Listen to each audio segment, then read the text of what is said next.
Բարև ձեզ հարգելի ռադիոլսողներ, եթերում Աբովյան թայմն է, ես Արման Աբովյանն եւ այսօր կրկին եւ նորից, մեր ոդկասթի համահեղինակն է հանդիսանալու մի մարդ, ով շատ պարզ, մատչելի, հասկանալի ամենակարևորը, կարողանում է վերբացել բոլոր այն գործընթացները, դե հիմնականում ոնց որ տնտեսական եւ սոցիալական ենք խոսում, բայց հիմա քանզի նախընտրական, արդեն իսկ կարելի ասել փուլն է մեկնարկել, ամեն ինչ փոխկապակցված է եւ այս պարագայում, որ մենք հասկանանք, թե Հայաստանում ինչ է կատարվում, Հայաստանի շուրջ ինչ է կատարվում եւ առհասարակ ինչ գործընթացների մեջ ենք մենք, պարտավոր ենք գրեթե բոլոր, կետերին անդրադառնանք, թե որքանով կհասցնենք։ Եվ այսպես այսօր Աբովյան Time հաղորդման համահեղինակն է, ձեզ շատ քաչ ծանոթ, իմ լավ ընկեր, Հայաստանը ես եմ շարժման հիմնադիր, ղեկավար, Նայիրինա Սարգսյան, բարև ձեզ պարոն Սարգսյան։ Բարև ձեզ պարոն Աբովյան։ Ինչպես եք։ 1000 տարի չէի տեսել։ 1000 տարի ասում չէի տեսել, չէի խոսացել։ Այդ 1000 տարվա ընթացքում շատ բաներ փոխվեցին, շատ բաներ ոնց որ գիտեք վերբացվեցին կամ սկսվեցին process-ներ, մենք հիմա ակնհայտորեն գտնվում ենք նախընտրական փուլում։ Եվ նախընտրական մինչև, կոնկրետ քաղաքական ելևէջներին անցնելու, ես այսօր ավանդաբար կփորձեմ աշխատել այն նարատիվներով եւ այն պնդումներով, որը իշխանությունն է, որպես փաստարկ բերում։ Դե դուք էլ համաձայն ձեր, ամփոփող իմիջիալոց շատ կարևոր եմ համարում սա նշել ամփոփող, տեսլականի ներքո կփորձենք այսպես դիսկուրսի մեջ հասկանանք ինչա կատարվում։ Եվ այսպես Հայաստանի արտաքին պարտքը հատեց 14 միլիարդ դոլար, արդեն դա փաստ է։ Իշխանությունը ասում է հետևյալը, որ պարտք վերցնելը վատ բան չի, յուրաքանչյուր պետություն պարտք է անում, նույնիսկ Միացյալ Նահանգները, իրենց բյուջեից համարյա 9 անգամ ավել պարտք ունեն, եթե չեմ սխալվում 36 տրիլիոն դոլար է, Միացյալ Նահանգների բյուջեն մոտավորապես 4 տրիլիոնից մինչև 6 տրիլիոն է տատանում։ Բայց իշխանությունը նաև մատնանշում է, որ վերջին ռեյտինգային միջազգային տնտեսական կառույցներից, հենց դες հոգեհարազատ են առումով դուք աուդիտորների պալատի ղեկավարն եք նաև եւ բոլորից ավելի լավ եք հասկանում ինչա այդ ցուցանիշների մեջ թաքնված, ուրեմն բարձրացրել է կայուն, զարգացման սանդղակից դեպի դրական, կայուն զարգացման սանդղակ, միջազգային տնտեսական կազմակերպությունները։ Դրա հետ մեկտեղ տնտեսական վիճակն այնց է, որ ճիշտն ասած ինձ համար մի քիչ դժվար է, այս պարագայում գնահատական տալ, որովհետև երբ որ խոսում եմ տնտեսվարողների հետ, լրիվ ուրիշ բան են ասում։ Ես չեմ հասկանում ինչ է կատարվում, պարոն Սարգսյան։ Նախ շնորհակալություն այս հարթի համար, իրապես շատ շուտվանից միմյանց չենք տեսել։ Պարոն Աբովյան, տեսեք, տնտեսություն, քաղաքականություն, տնտեսագիտություն, քաղաքագիտություն շատ վաղուց ներկադարում այլևս հնարավոր չի առանձին վերլուծել եւ առանձին պատկերացնել, դրա համար երկար տարիներ առաջ արդեն ի հայտ եկավ քաղաքատնտեսություն, այսպես գիտության ճյուղը, միքս գիտության ճյուղը, որոնք փոխկապակցված են։ Հիմա ձեր նշած կայուն վարկանիշ, դրական վարկանիշ, վարկանիշի աճ եւ այլն, դրանք գիտեք, եթե մենք միայն տնտեսագիտությունն ենք այսպես ուսումնասիրում եւ միայն տնտեսագիտությունն ենք պատկերացնում, ապա դրանք գնահատման սանդղակներ են վարկունակության վերաբերյալ վարկանիշի առումով, որպեսզի կարողանան պետությունները նոր փոխառու միջոցներ ներգրավեն։ Իսկ երբ որ մենք դա նամանավանդ ներկա փոփոխվող աշխարհում քաղաքականության հետ համակցում ենք, ապա դրանք քաղաքական ինչ-ինչ դիվիդենդներ շահելու համար տրամադրվում են մարդկանց, պետություններին, որպեսզի հետագայում յուրաքանչյուրն իրենց դիվիդենդները քաղեն։ Հայաստանի տնտեսական ներկա կարգավիճակով որևէ կերպ կայունություն որևէ մեկը չի կարող գնահատել, որովհետև ձեր ասած կազմակերպություններում նստած մասնագետները նրանք ուղղակի մտքի գիգանտներ են եւ նրանք չեն կարող պատահական ուղղակի գնահատական տրամադրել։ Դե հենց այդ եմ Դա ասում։ իհարկե այլ ենթատեքստ ունի եւ այլ այսպես քողարկված նպատակ ունի։ Հայաստանի տնտեսության մեջ չկա ընդհանրապես կայունություն։ Տնտեսական պոտենցիալը, աշխատուժի պոտենցիալը Հայաստանում շատ բարդ իրավիճակում է գտնվում։ Օրինակ մի կողմից մենք տեսնում ենք 160,000 վերջին հրապարակված ցուցանիշներով գործազրկություն, հաջորդ կողմից տեսնում ենք աշխատուժի հսկայական պահանջարկ։ Խնդիր կա ամբողջ աշխարհում է նաև խնդիրը հանուն արդարության, բայց Հայաստանում ընդհանրապես, քանի որ կառավարում չի իրականացվում, քանի որ բոլոր տեղերը այսպես մաքսիմալ որքան հնարավոր է խառնում են միմյանց գործառույթները, երևույթները եւ այլն, Հայաստանում շատ ավելի վատ պատկեր ունենք մենք։ Տեսեք, Հայաստանի արտաքին առևտրաշրջանառությունը 40-ից 45%-ով անկում է գրանցել։ Այսինքն չի կարող 2025 թվականի համեմատ կամ 25-ի վերջին ցուցանիշները, քանի որ դեռ վերջնական հրապարակված չեն, 24-ի համեմատ անկում գրանցած տնտեսություն ունեցող երկրի վարկունակության այսպես գնահատական լինի դրական։ Չի կարող ուղղակի դա լինել։ Դուք պատկերացրեք, ունեք վարկեր, հիպոթեկային վարկ, մեքենայի վարկ, մի հատ է սպառողական վարկ ու ձեր աշխատավարձը կամ ցանկացած մարդու աշխատավարձը այդքան վարկային բեռի հետ զուգահեռ 50%-ով կրճատվել է։ Ու գնում եք բանկ նորից վարկ ներգրավելու եւ վարկային բաժինը ուրախանում է, ասում է, «Վայ, գիտեք, դուք շատ ավելի լավ վարկառու կարող եք լինել պոտենցիալ, քան էիք»։ Տրամաբանական է սա։ Չի կարող, չէ՞, չի բան։ Այսինքն նայում են վարկի մարդու աշխատած գումարի եւ գումարի այսպես ծախսման ծանրաբեռնվածությունը։ Հնարավոր է սպասարկի, թե ոչ։ Եթե աշխատավարձը բարձր է եւ դրա մաքսիմալ վարկը տրամադրել են, այսինքն բոլոր ուղղություններով վարկավորում են իրականացրել, լրացուցիչ վերավարկավորման կարիք ունի մարդը, բայց ունի եկամտի նվազում, բնականաբար նա պետք է գնա դեպի բացասական եւ ոչ թե ունենադրական միտում։ Նույնն է կազմակերպությունների շրջանում, նույնն է պետության շրջանում։ Հետևաբար փող կապակցելով դրանք ուղղակի քաղաքական այսպես Հայաստանի Հանրապետության, այդ թվում նաև որոշակի թե տարածքային զիջումների կարող է լինել, թե ինքնիշխանության զիջում կարող է լինել, սրանք բոլորը վստահեցնում եմ ձեզ փող կապակցված երևույթներ են։ Այսինքն կարող են պարտքը տալ, պարտքի հաշվին ասֆալտապատում իրականացնել, պարտքի հաշվին սոցիալական տնտեսական որոշակի ծախսեր իրագործել, բայց արդյունքում մենք ունենանք քաղաքական, դիվանագիտական, տարբեր ոլորտների էական վնասներ ու կորուստներ։ Հիմա տեսեք ինչ է ստացվում։ Փաստորեն ստացվում է հետևյալ պատկերը, որ ընդհանուր առմամբ ամեն ինչ լավ է, բայց երբ որ սկսում ես մասնակի դիտարկել, ամեն ինչ վատ է, հա, ճիշտ եմ հասկանում։ Ամեն ինչ վատ է, շատ վատ է, այլ այսպես ասել։ Տեսեք, արժեք, արդյունք եւ բարիք ստեղծող որևէ կազմակերպություն չի կարողանում գոյատևել։ Արդյունաբերությունը Հայաստանում այսօր մեռնում է, չի կարողանում գոյատևել որևէ կերպ։ Ինչու՞։ Տեքստիլ արդյունաբերություն օրինակ, տեքստիլ արդյունաբերության աշխարհի այսպես ֆինանսները հոսում են դեպի Բանգլադեշ, հոսում են դեպի Աֆրիկա։ Եվ Հայաստանում այլևս չկա այսպես շահութաբեր տեքստիլ արդյունաբերություն։ Եթե մենք նախորդ մի քանի տարիների շահութաբերությունը համեմատում ենք ներկա ժամանակատվածի շահութաբերության հետ,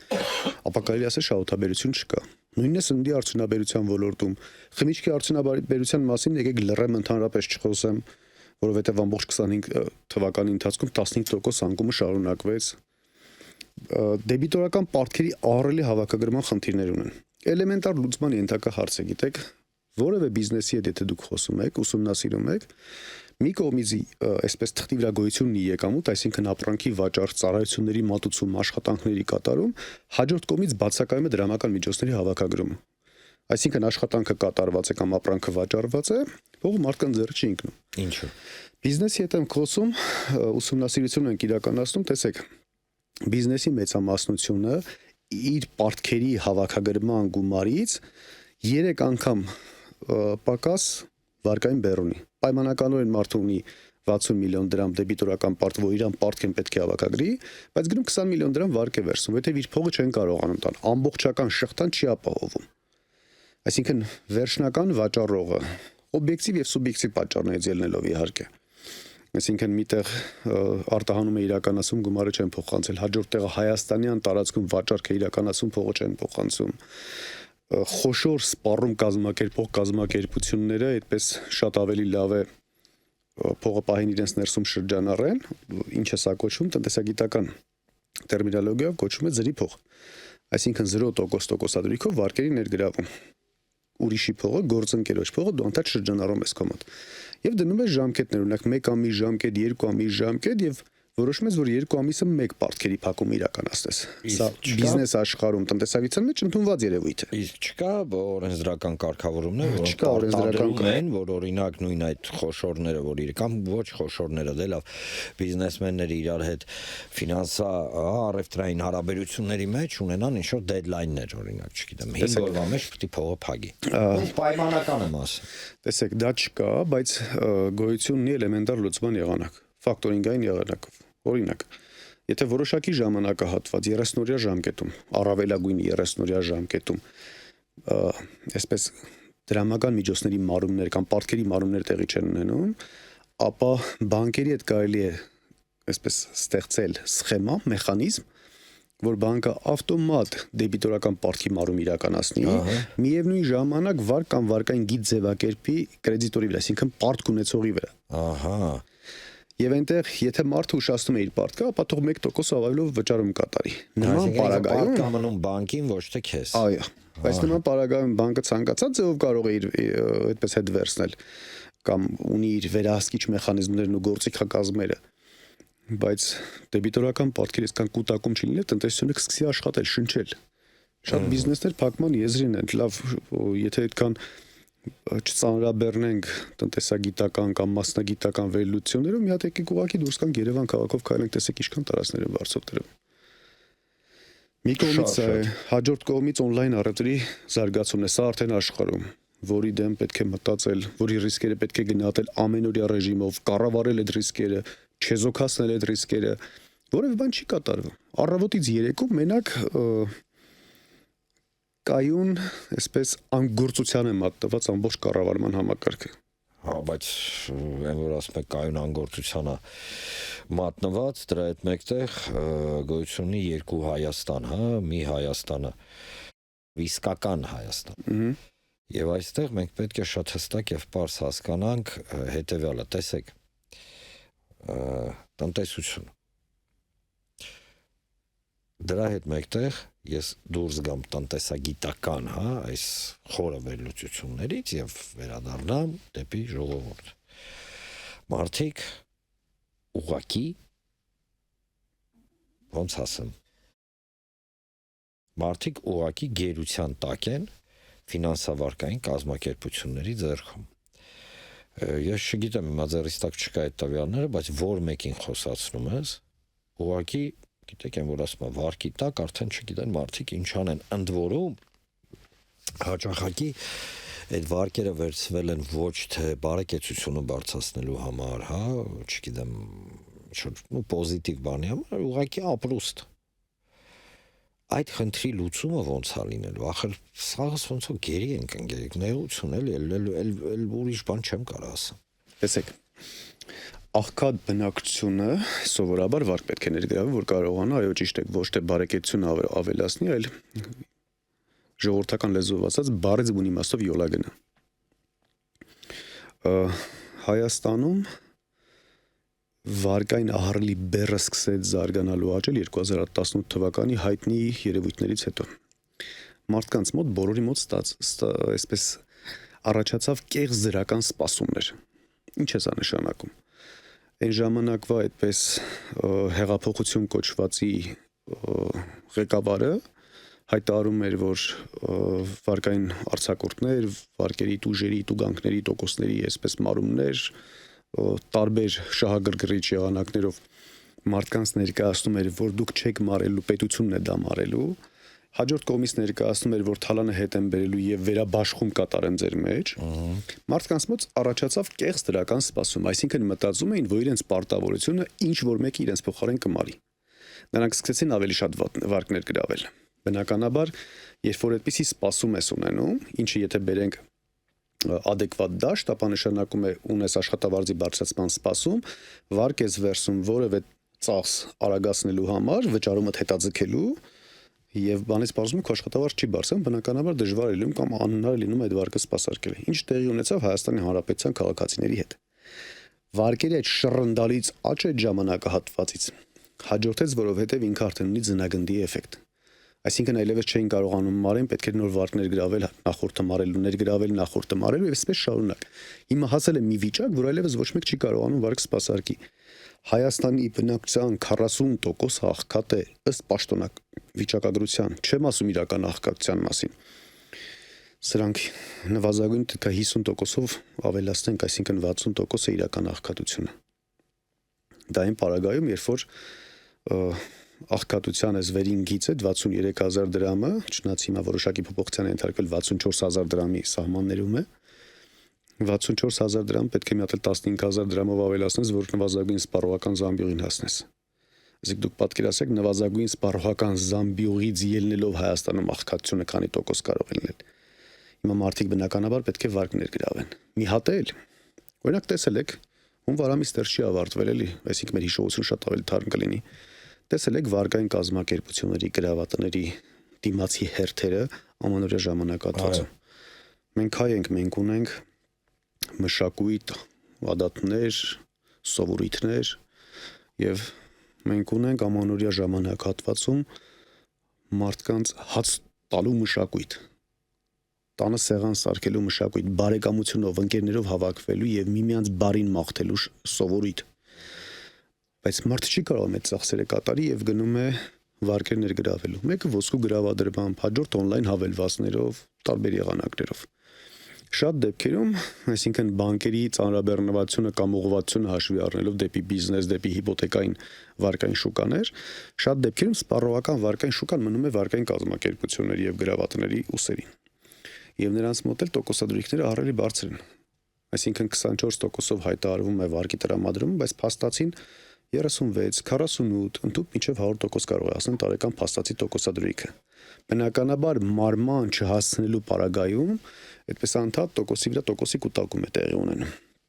Եվ ինչ հրաշքներով մարդիկ կարողանում են որոշակի մարում իրականացնել։ Եղել են դեպքեր, շատ իհարկե մեր ուսումնասիրությունները ցույց են տվել, որ մարդիկ ստացած վարկի մայր գումարը մարել են 20% ավել տոկոսը մարել են, բայց դեռևս իրենց ստացած նախնական վարկի գումարի կրկնապատիկի չափով պարտք ունեն։ Սա ընդհանրապես 1 ամսվա գործառույթ է։ Կենտրոնական բանկ, սոցիալ նախարարություն, էկոնոմիկայի նախարարություն, հանձնաժողով ստեղծեն ուսումնասիրեն բոլոր փաստերը եւ լուծումները տրամադրեն հենց առևտրային բանկերի հետ երկխոսության միջոցով։ Նորից եմ կրկնում, Հայաստանում հիմա տնտեսա-քաղաքական, սոցիալական, անվտանգային, առողջապահական վիճակը այսպես շիլաշփոթ է։ Այս վստահեցնում եմ ձեզ, դրանք բոլորը էլեմենտար լուծում պահանջող խնդիրներ են։ Ուղղակի կարծես վերջերս եմ ինչ-որ այդպես կառավարման մոդելը փորձում եմ հասկանամ Հայաստանի, կարծես թե միտումնավոր քաոտիկ կառավարման համակարգի ստեղծումն է։ Միտումնավոր։ Հա, ստեղծել քաոսի մեջ թող յուրաքանչյուր ինքնա կառավարվի, որովհետև մարդիկ չեն կարողանում կառավարում իրականացնել, իրականում նրանք չունեն մենեջմենթի, մենեջերի հմտություններ, գիտելիքներ, կարողություններ, նաև այդ կարողություններին այսպես ստեղծման ներուժ։ Կարող է չէ՞ մարդը լավ մենեջեր չլինել կամ լավ բժիշկ չլինել, լավ տնտեսագետ չլինել, բայց ունենա ներուժ, որի հետ մասնագիտական աշխատանքի արդյունքում իրանց կարող է ստանալ լավ մասնագետ։ Հիմա այս մարդիկ այդ ներուժն էլ չունեն։ Դե եթե չունեմ, այսինքն մի կառավարման մոդել է մնում, քաոտիկ կառավարման մոդել է։ Տեսեք, անդրադառնամ ձեր այցերին, գիտեմ, որ գրեթե ամեն շաբաթ Հայաստանի մարզերով պտտվում եք, հանդիպում եք մարդկանց հետ, բավականին ակտիվ եք այդ դաշտում եւ եթե ընդհանուր առմամբ հա տպավորությունները ինչ են ու դե լավ sense ձևակերպեմ ինչ են ուզում մարդիկ օրինակ մարզերում, որովհետեւ հատուկ եմ հարցնում ձեզ։ Տեսեք, կա մի կարծրատիպ, որ Երևանը մի այբ է, մարզերը լրիվ ուրիշ այբ է, այն ինչ կատարվում է Երևանում, մասնակի էլ Գյումրիում դե լավ։ Ինքը չի արտացոլում իրական տրամադրությունները եւ կա կարծրատիպ, որ եթե Երևանը ինքը ավելի շատ անդիմադիր տեսլականի, հա, ներքոյագործում եւ Գյումրին եւ Վանաձորը, ապա մարզի ժողովուրդը լավ է, գոհ է, տենց բան են անում, տենց իրենց լավ է, լավա գոհա ես նկատի ունեմ այդ հստակ եւ ընդգծված խնդիրների մեջ իրանք խորացված չեն։ Ինչ են խոսում մարդիկ։ Ես շատ եմ ուզում, հենց ձեզ եմ ուզում հարցնել, էլի։ Դուք եք ծնունդով մարզից, ես գիտեմ հարազատ տուն եք, ու հարազատ ես նկատի ունեմ հայրական տուն եք գնում եւ այլն։ Տեսեք, մարզային բնակչությունը քաղաքական ուժերից տարբեր առիթներով հայտարարում է։ Շատ ավելի առաջանցիկ խոհեմ են ու շատ ավելի առաջանցիկ խորիմաստ։ Տեսեք, ամեն ինչ գիտակցում են, տեսնում են, վերլուծում են, նույնիսկ ինձ ուրախացնում է սահմանամերձ համայնքների բնակիչների հետ պետական պարտքի վտանգավորության հետևանքների քննարկումները։ Չեք պատկերացնի, ինչ ֆանտաստիկ։ Այսինքն իրանք այնտեղ ես չեմ թերագնահատում մարզի ժողովրդին, այն ամենախելացի ժողովուրդը մարզի ժողովուրդն է, այստեղ խնդիրը կարծրատիպի մասին է։ Կարծրատիպի խնդիր չի, իրանք հետաքրքրված են, քաղաքականապես ակտիվ են, ինֆորմացված են եւ անընդհատ հետևում են զարգացումներին։ Այո, մարզային որոշակի հատվածներում կան խնդիրներ Հ1-ի Հայաստանում ապրող, որովհետեւ տեսնում են, որ հա պարտքը դե խնդիր չի, բայց կան շատ տարածքներ, որտեղ որ վերլուծում են եւ տեսնում են, որ իրապես խնդիր է, որտեղ տեսնում են, որ պարտքի այդ ավելացումները հանգեցրել է տոկոսադրույքների բարձրացման վարկային, հարկերի բարձրացման, գնաճի, դրանք բոլորը, այսինքն իրենք պետական պարտք ուղիղ կարողանում են կապեն իրենց տնային տնտեսության եւ իրենց սառնանի պարունակության հետ։ Եվ ակնհայտ դժգոհություն իշխանություններից եւ այսպես օր առաջ փոփոխելու տրամադրություն, որովհետեւ նամանավանդ մարզերում անվտանգությունը առաջնային տեղ է զբաղեցնում։ Այսինքն անվտանգային խնդիրները տեսնում են, որ կարգավորված չէ, հակառակ ավելի վատ վիճակում։ Անվտանգայինը չկա, սոցիալ-տնտեսականը շատ վատ վիճակում է, առողջապահականի մասին ընդհանրապես խոսք չկա։ Գյուղում զրույց ենք կատարում, մարդիկ ինչ որ մի անձնագրային տեղեկանքի համար ստիպված պետք է 60-70 կիլոմետր մեքենան վարեն կամ այլ տրանսպորտով հասնեն մարզ կենտրոն, տարածաշրջանային խոշոր քաղաք, որպեսզի կարողանան ինչ որ մի նոտարական վավերացում իրականացնեն, ինչ որ մի հատ փաստաթղթի հարց լուծեն եւ այլն։ Այսինքն ամեն ինչը խառն է, բայց այստեղ ամենագլխավոր խնդիրը գալիս է հետեւյալի շուրջ։ Լավ, օրվա իշխանությունը չէ, բանախկինները այս հարցադրումը անդադ կա։ Սա էլ Հ1-ի այսպես բանն է, տրամաբանությունն է։ Եվ երբ որ տեսնում են, որ ոչ, բացի նախկին եւ ներկան գոյություն ունեն նաեւ ուժեր, որոնք ապագայից են եկել։ Միանգամից ոգևորությունը, միանգամից աչքերի փայլը եւ հույսը բոցավառում միանգամից ակնհայտ է դառնում։ Այսինքն այդ նախքին եւ ներկայի այդ շրջանակից մարդիկ դուրս են գալիս, հա։ Այո։ Ընդ որում մարդկանց հետ հետեւյալ կերպ ենք զրույց տանում, որ իշխանություններին դուք այդքան էլ մի լսեք կամ իշխանական լրատվականները ու Հ1-ին այդքան էլ վստահությունով գոնե մի վերաբերվեք, ինչու որովհետեւ ակնհայտ փաստ է, չէ, իշխանությունը միշտ ընտրում է իր համար հարմար ընդդիմություն, սկսում է երկխոսությունը ծավալել այդ երկու ուժերի միջև, որպեսզի հասարակությանը հիասթափության հասցնի։ Բայց պատկերացրեք, չի կարողանում հաջողի։ Այսինքն ինչքան շատ ենք զրուցում, ինչքան շատ ենք շփվում, ինչքան շատ ենք իրական ինֆորմացիան տրամադրում մեր քաղաքացիներին, նրանք շատ ավելի, այսպես, պարզ են վերլուծում, ավելի հստակ եւ ավելի կայուն տրամադրվածություն ու վարքագիծ են դրսևորում։ Հետաքրքիր է։ Տեսեք,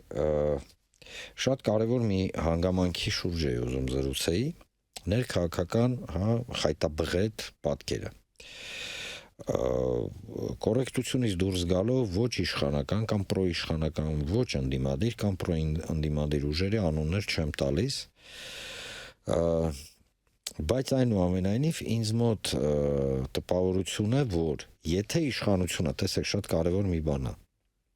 միջից մարդկանցից շատ եմ լսել, եթե իշխանությունը հստակ եւ պարզ ասում է, Ժորժ ջան, էսա ճանապարհը մենք չենք քննարկում ինքը ճիշտ ասխա, որտեղ վստահ մենք այն կարծիքներ գիտեն, ձերներ գիտեն, բայց ինքը հստակ ասում է, էսա ճանապարհը։ Էս պետք է անենք, էս պետք է անենք, էս պետք է անենք, էս պետք է անենք, վերջում կգանք, էս ինչ լավ հանգրվանի։ Որը այո տրամաբանությունից դուրս է, բայց այնուամենայնիվ ինքը հստակ է։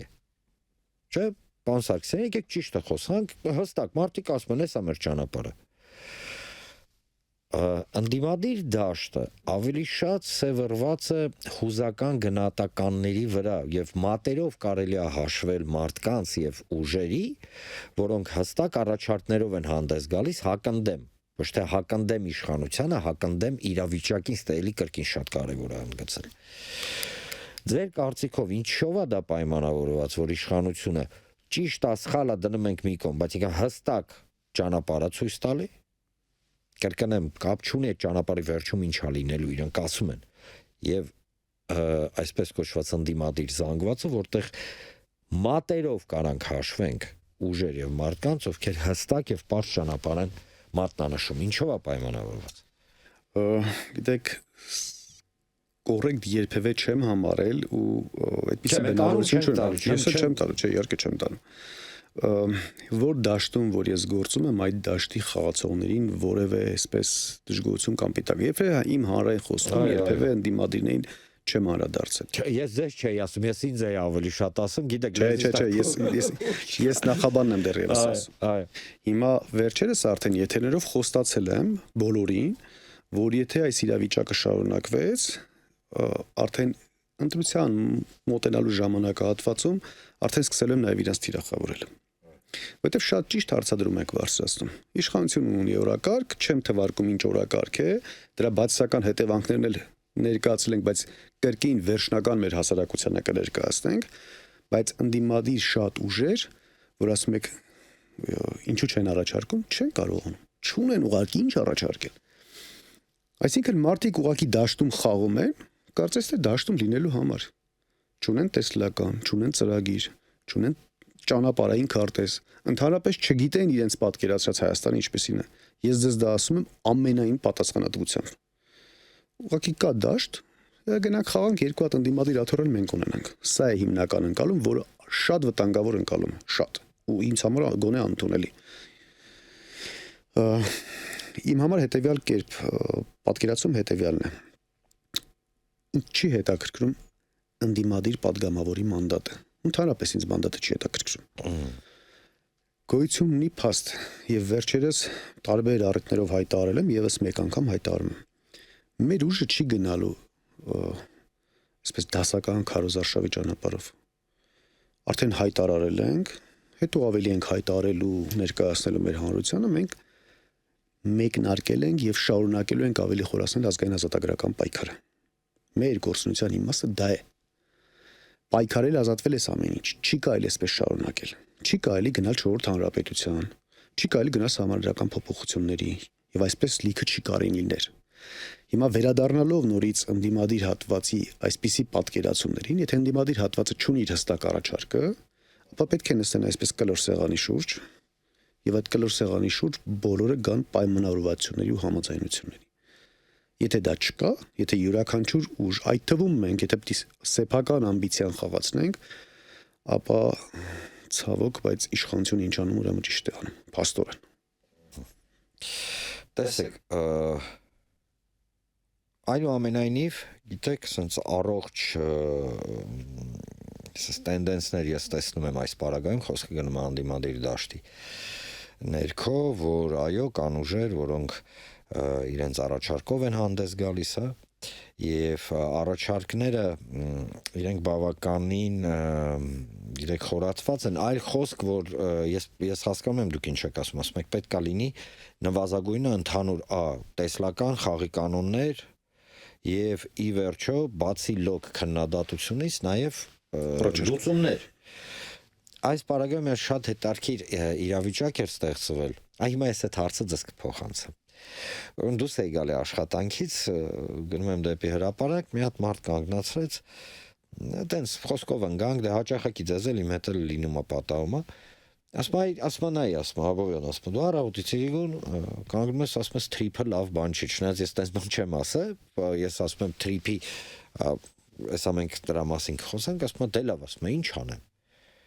Չանեն, օրինակ եթե դու լինես իշխանության, դուս ես գալու այդ պայմանավորվածությունից։ Դե ես պարզա որ պատասխանեցի, ասացի, այստեղ խնդիրը թրիփը չի, փիլիսոփայությունն է այդ ամբողջ գործընթացի եւ այո մենք պետք է բացենք սահմանները, պետք է դիվերսիֆիկացնենք մեր տնտեսական հարաբերությունները, բոլորի հետ պետք է աշխատենք։ նորմալ հարաբերություններ, բայց ոչ Հայաստանի Հանրապետության տնտեսական, սոցիալական, ռազմական անվտանգության հաշվին։ Այս այն կարմիր գիծն է, որը մենք չպետք է մնացածը այդ դաշտում մենք խաղաղ պատրաստ ենք։ Եվ այո, ազգային արժանապատվություն, որը շատ կիրառական նշանակություն ունի։ Հիմա հարցը փոխանցում եմ ձեզ։ Հիմա պարոն Սարգսյան, դուք տնտեսությունից, առևտրա տնտեսական հարաբերություններից ի պաշտոն է եւ ի մասնագիտություն շատ լավ տեղյակ եք։ Հիմա Նայիրի Սարգսյանը եկավ, լծակ ձեռը հայտնվեց եւ իրան հարց են տալի, թրիփը ինչա լինելու։ Գիտեք, թրիփը շատ էսպես չափազանցրած, շատ։ Ու շատ վատ է, որ դրա այդքան ուշադրություն ենք դարձնում։ Թրիփը շատ ավելի այսպես Նիկոլ Փաշինյանի կառավարության խաղաղության օրակարգը սպասարկող գործողություն է դեռևս։ Թրիփ ասվածը մեծ գլոբալ առևտրի մեջ Ամերիկայի Միացյալ Նահանգները իր խաղադրույքի չափաբաժին ուղղակի բարձրացրել է։ Մտել է մի տեղ, որտեղ իր ազդեցության գոտին չէ, եւ գլոբալ առևտրի մեջ բնականաբար շատ ավելի բարձր գին է պահանջելու։ Նորմալ, այսպես գլոբալ հարաբերություններ, նորմալ առևտրային տնտեսական քաղաքական հարաբերություններ։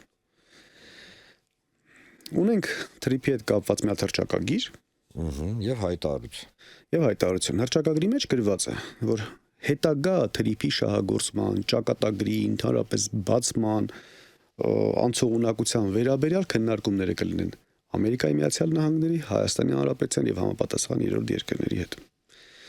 Պարզ թղթի վրա գրված է. ժողովուրդ, թրիփ դեռևս չկա, դեռ չի կարող գոյություն ունենալ մինչև ԵԱՏՄ-ի հետ մեր հարաբերությունները եւ համաձայնությունները չենք ստացել մենք։ Որովհետեւ ասում որ չի լինի։ Չի բռնում իրար ասում, հետեւաբար իրան պետք չէ այդքան ուշադրություն դարձնել։ Ինքը ուղղակի խոսույթ։ Հողի վրա գործողություն։ Նախընտրական խոսույթ է։ Այո։ Հա, բայց այնուամենայնիվ փետրվարին G. Davis-ը գալու է Հայաստան ստորագրի։ Էական չի ինչ են անելու։ Գիտեք, հուշագիրը ստորագրել, պլանավորել կամ պայմանավորվել ապագայում որևէ գործողություն իրականացնել ու չիրականացնել այդ գործողությունը որևէ իրավական հետևանք չկա։ Այսօր նպատակ ունենք միմյանց հետ համագործակցելու։ Կարող է վաղ այլևս նպատակահարմար չգտնենք համագործակցությունը։ Եվ կստորագրեն, չեն ստորագրի, սա էական չի։ Միգուցե շինարարությունները գնա։ Հիմա տեսեք։ Սա առաջին առումով, այսինքն Հայաստանի պետական սահմանը անցողունակության թույլատրման դեպքում դառնում է մաքսային սահման։ Հետևաբար Հայաստանի որոշման տիրույթից դուրս է այս հարցը։ Դա պետք է ԵԱՏՄ-ն որոշի։ Ահա։ Երկրորդ։ Հիմա հայտարարությունից հետո գրված է Ամերիկայի Միացյալ Նահանգների ակնկալիքները։ Դե բնականաբար ճանապարհային այդպես ցանցի հսկողություն եւ այլն, հազվագյուտ մետաղների ընդերքի դեպի ամերիկյան շուկաներ ուղղորդում, սա շատ անհասկանալի էր, այսինքն Սյունիքի ընդերքը, հազվագյուտ մետաղները, փաստորեն ընդերքը տրամադրում են կամ տրամադրելու են ապագայում Ամերիկային, թե ինչ է լինելու։ Սա պարզ չէ, որովհետեւ ակնկալիքներից մեկը դա էր։ Հայաստանի ակնկալիքի որն է։ Փորձի փոխանակում, մասնագետների վերապատրաստում, այսինքն որ տարիներ շարունակ կան, որ եկել ենք վերապատրաստենք գնանք։ Այսպիսի լավ մանկամտություն։ Երկրորդ կարևորագույն հարցը այստեղ։ Բնական է, որ ներդրումները, այսինքն հետագա շահույթի ակնկալիքները, դիվիդենդի փայաբաժինները բաշխվում են ըստ նախնական ներդրումների։ Հիմա եթե թրիփի ճանապարհը պետք է կառուցի օրինակ ամերիկյան ընկերությունը կամ Ամերիկայի Միացյալ Նահանգները ներդրումներին համապատասխան բաժնեմաս է ունենալու։ Հայտարարվել է արդեն 74%։ 26% հայտարարվել է Հայաստանին։ Հիմա նորից հարց է առաջանում 26%-ի որքան մասն է մնալու Հայաստանին։ Այսինքն օրինակ, եթե մաքսատուրքերի մենք նույն մաքսային զոնայի մեջ են գտնում եւ 1.2%-ն է մոտավորապես ամբողջ հավաքագրված մաքսատուրքից գալիս Հայաստան, միգուցե 26-ի 1.2% պետք է գա Հայաստան։ Դա էլ չգիտենք։ Որտեւ Հայաստանի փայաբաժին չգիտենք ումն է, որտեւ օգտագործվում է ԵԱՏՄ մաքսային սահմանը փող աշխատելու համար, եկամուտ գեներացնելու համար։ Չի կարող այդ եկամուտը ամբողջությամբ Հայաստանի պետբյուջե գնալ։ Սրանք էլ են նախընտրական խոստումներ, կեղծիքներ եւ ստեր։ Դրա համար ես երբևէ փորձում եմ թրիփի վերաբերյալ շատ այդպես չխորանամ, ինքը դեռ շատ երկար պետք է ջուր տանի եւ երկրորդ ամենակարևոր խնդիրը Մենք ունենք բարեկամ Իրանի Իսլամական Հանրապետություն, ում շահերին կոնկրետ հակադրվում է։ Եվ հաշվի առնելով, որ բաց չեն այդ խոսակցությունները, քննարկումները եւ այլն, մենք չգիտենք այդ դիրքորոշումները, պայմանավորվածությունները, արդյոք Իրանի հետ շահերի հակադրումով Թրիփը Հայաստանին կարող է այդքան օգուտ բերել, թե հակառակը։ Ես այս պարագայում ձեզ ասեմ հետեւյալը, որ նախ ես միանգամայն համաձայն եմ ձեզ հետ, որ սա նախընտրական գործընթաց է եւ ինքը իր մեջ նվազագույնը շատ կասկածելի դրույթներ ունի, որոնք նույնիսկ հայտարարությունների կամ հռչակագրի տեսքով իրանք չեն փառատում։ Ոսկե Միջանսկի մասին է եւ այլն, չնայած մեզ ասում են, որ դա այդպես չի։ Դե լավ, ընդունենք հələ որ համոզիչ չէ, եւ առայժմ մենք չունենք արգումենտալ, բազիս, ինչի վրա պետք է հեմենք ու ասենք ոչ, սա միանշանակ, օրինակ, չգիտեմ, ճանապարհ է կամ միանշանակ Միջանսկ է։ Չունենք հələ որ այդ արգումենտալ բազան։ Հետևաբար կարող են կասկածել։ Ուրիշ բան եմ ուզում ասեմ, պարոն Սարգսյան։ Թրիփի իրագործումը տնտեսական բաղադրիչը դնենք մի կողմ։ Ներկայացվում է որպես Հայաստանի համար խաղաղությանը հասնելու համապարփակ եւ կարեւորագույն գործընթաց, այսինքն խաղաղությունը ուղղակի կապում են Թրիփի արկայության հետ։ Այս պնդմանը ինչ կպատասխանեք։ Բացի մանկամտությունը այլ բառ չեմ կարող ասել։ Մեղմ ասած էլի մանկամտությունը, որովհետեւ այլ բառեր իհարկե կարող եմ ասել, բայց մեզ չի սազում ուղղակի։ Թրիփը չի կարող խաղաղություն երաշխավորել։ Խաղաղությունը այդպես չի երաշխավորում, խաղաղությունը նախ եւ առաջ երկկողմանի ցանկություն է։ Իսկ մենք տեսնում ենք Հայաստանի Հանրապետության պաշտոնական ցանկությունը հակառակորդ պետության, թշնամի պետության, մեղմ ասած Հայաստանի հանդեպ հավակնությունները։ Շատ մեղմ ասած իմ ջան։ Մեղմ ասած, որ ամբողջ Հայաստանի Հանրապետությունը համարում է Արևմտյան Ադրբեջան։ Հեռուստաընկերությունները բացում այդ անվանումը, պրոպագանդա անում, ապրանքներ է արտադրում ամբողջ աշխարհում, վաճառք է իրականացնում, ազգային ժողովում այդպես հանձնաժողովներ է ստեղծում, դպրոցներում կեղծ բեմականացումներ իրականացնում եւ այսպես շարունակ։ Ասեմ ավելին, օրեր առաջ կրկին պահանջ է ներկայացվել Հայաստանի Հանրապետությանը Ադրբեջանի կողմից, որ գիտեք ինչ կա, մի հատ ժամանակացույց ասեք, երբեք ադրբեջանցիներին բնակեցնելու Հայաստանի տարածքում։ Շատ լավ։ Հիմա ես նորից մի հատ մանրապատում հիշեցի։ Ալիևի կողմից հայտարարությունները։ Մի հատ մանրապատում հիշեցի այսպես, երբ որ գնդի հրամանատար են նշանակում Զորամասում, գնդի հրամանատարը գալիս է շտաբի պետին հրավիրում իր մոտ եւ ասում է ինչպիսին է կարգապահությունը, ասում է շատ լավ։ Ու այդ պահին զինվորներից մեկը դուռը այսպես ջարդելով բացում է եւ ասում է արայի մայոր մի հատ ներողություն արտասանց մաշնի բալնիկները դուր գնում եմ քաղաք գամ ու տալիս է մեքենայի բանալներ եւ ուղարկում։ Գնդի հրամանատարն ասում է այսով էր, ասում է այս Զորամասի այդպես հեղինակություններից է։ Ասում եմ, տեսնում ես ինչպես եմ կարգի բել, իսկ այն նախորդ տարի իսկի չէին էլ հարցնում, մեքենան կվերցնեին ու կգնային։ Հիմա այս տրամաբանության մեջ ես ընկալեցի Ալիևի հայտարարությունները, Ադրբեջանի պահանջներն ու ներկայ իշխանության Հայաստանի վարքագիծը։ Այսինքն այդ նույն 300,000 ադրբեջանցիները դե իհարկե այդքան քանակապես չեն լինի, բայց ադրբեջանցիների վերաբնակեցում Հայաստանում, կասի այդ տեսնում եք այն ժամանակ զենքով են գալիս, հիմա առանց զենքի են եկել։ Այսինքն ելևս տանկով չեն եկել Հայաստան։ Տեսնում եք, որ սա իրական խաղաղություն է։ Այսինքն դուք համարում եք իրատես, իրական այդ պրոյեկտի իրականացումը, եթե հանգած բան չփոխվեց։ Գիտեք, ես հայի հավաքական, այսպես իմաստնության վրա չեմ կասկածում, բայց այնուամենայնիվ, եթե Աստված մի առասցես իշխանությունը վերարտադրվեց, այո, իրատեսական է։ Որովհետև Ադրբեջանին պետք է ոչ թե կայուն եւ զարգացման նախադրյալներ ստեղծող Հայաստան, այլ պետք է խարխլված Հայաստան։ Չէ, ըստ Ադրբեջանին պետք է Արևմտյան Ադրբեջան, սկսենք դրանից։ Դե դա երկարաժամկետում, այո։ Տեսեք, ժամանակը սրընթալից անցնում է։ Պարոն Սարգսյան, մեզ ասում են հետեւյալը, որ տնտեսական հարաբերությունները հանդիսանում են խաղաղության կրկին, ինչ որ միտեղ երաշխիքներ։ Օրինակ են բերում վառելիքը, որը մատակարարում է հիմա Ադրբեջանը Հայաստանին, օրինակ են բերում, որ Ադրբեջանը մեծահոգաբար, գիտեք, համաձայնվեց իր տարածքով հայկական բեռները, հա, տրանզիտով տանել բերել, մեծահոգաբար, սա ներկայացում է որպես խաղաղությանը տանող կամ խաղաղությունը երաշխավորող գործընթաց։ Այսինքն մեզ ասում են, ինչ է, դուք տնտեսությունից, որ ասում եմ, շատ լավ հասկանում եք։ Մեզ ասում են, տնտեսությունը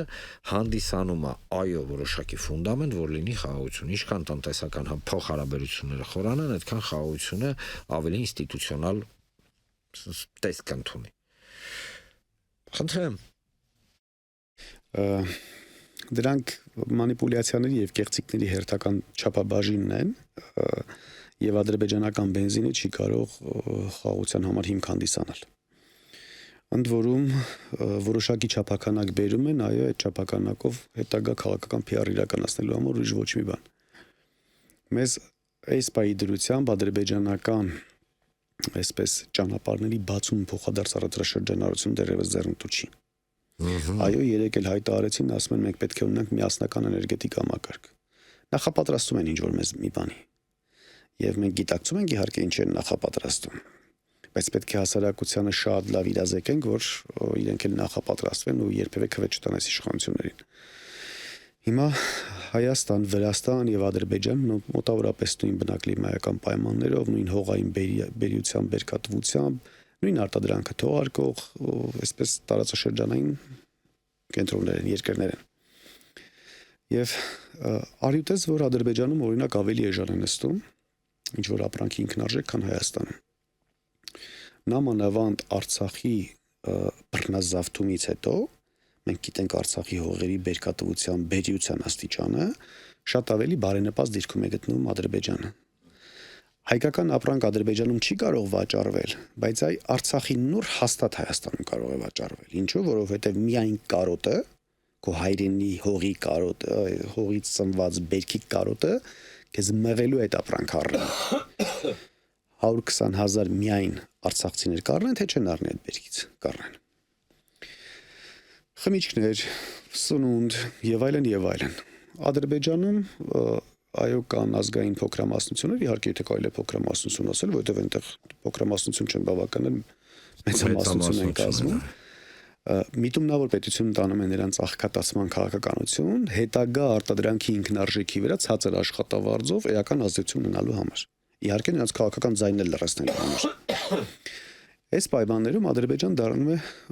ունենում է շատ ավելի նպաստավոր պայմաններ։ Զուգահեռ ես վերջին միշտ փորձում եմ հիշեցնել, որ երբևէ մեր հասարակության հիշողությունից դա չընկնի։ Հայաստանի Հանրապետության կառավարության ղեկավարը հակագովազ է իրականացնում հայկական արտադրանքի նկատմամբ։ Եվ կառավարության նիստին հայտարարում է, որ ձեր արտադրած կոնյակը թեյի գույն խառնած խմիչք է։ Այսինքն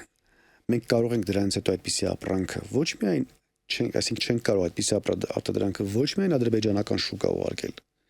այլ նույնիսկ ԵԱՏՄ շուկա չենք կարող ուղարկել, որովհետև Ադրբեջանը հակաքարոզը կտարածի։ Հետևաբար Ադրբեջանի հետ առևտրաշրջանառության իրականացման համար 2025 թվականից մենք ունենք 5 տարի ժամանակահատված տնային աշխատանք կատարելու։ Չի կատարվել տնային աշխատանք, Հայաստանի համար բարենպաստ երբևէ դա չի կարող լինել, եւ սրանք ամբողջությամբ կեղծիքներ են եւ Հայաստանի Հանրապետության նպաստ չեն բերում։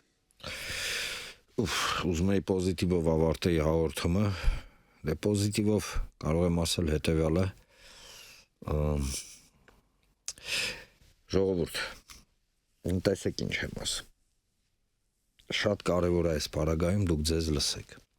Ձեզ լսեք ձեր վերլուծությունները ամեն մեկը, որովհետև ես համաձայն եմ պարոն Սարգսյանի հետ, կա տենց մի կարծրատիպ, դե ժողովրդի հիմնական մասին միևնույն է, ինքն չի էլ հասկանում ինչա կատարվում, то սաղից էլ լավ է հասկանում։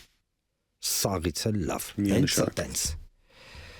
Ու ձեզանից հարգելի ռադիոլսողներ ավելի լավ ընկալող, հասկացող եւ վերլուծող չկա։ Հավատացնում եմ ձեզ։ Եվ ամբողջ քաղաքական դաշտում չկա, թե ինձանից ոչ մեկ էլ չնեղանա։ Հասարակ մարդը, աշխատողը, բիզնեսմենը, տաքսու վարորդը, չգիտեմ, տրանսպորտի վարորդը եւ այլն, այսինքն այն մարդիկ, ովքեր միշտ շփման մեջ են եւ տեղեկություն են վերլուծում, իրանք ամենալավն էլ հասկանում են ինչա կատարվում։ Այդ իսկ պատճառով Ժորժ ջան, դուք արեք հետևություններ, ուղղակի խնդրում եմ, էլի թույլ մի տվեք, ձեզ ինչ որ բաներ բերեն, պատրաստի ռեցեպտներ եւ այդ ռեցեպտները ասեն, էսա վերջնական ճշմարտությունը, չէ, ճշմարտությունը վերջնական հենց ձեր վերլուծությունն է։ Իսկ ես լիովին կիսում եմ պարոն Սարգսյանի բոլոր մտքերը, որոնք հնչեցվեցին առաջին վարքյանից մինչև վերջին վարքյան մեր այսօրվա հաղորդման։ Եթերում Աբովյան Թայմն էր, Հայաստանը ես եմ Հայաստանի Հանրապետության աուդիտորների պալատի ղեկավար, Հայաստանը ես եմ կազմակերպության նախաձեռնության ներողություն ղեկավար հիմնադիր Նայիրին Սարգսյան, շնորհակալություն պարոն Սարգսյան։ Ձեզ եմ շնորհակալ։ Դե ինչ Ժորժ ջան, կհանդիպենք հաջորդ անգամ։